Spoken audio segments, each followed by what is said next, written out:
Hey, I am Yeshin. I work with manufacturers who feel like they should be doing better, but the numbers keep telling a different story.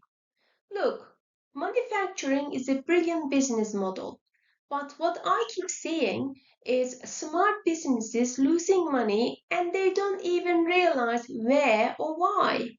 Here's what that usually looks like.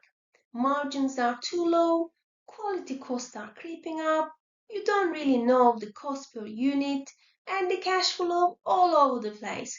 And finance team buried in averages and means absolutely nothing on the shop floor. I've been inside these environments.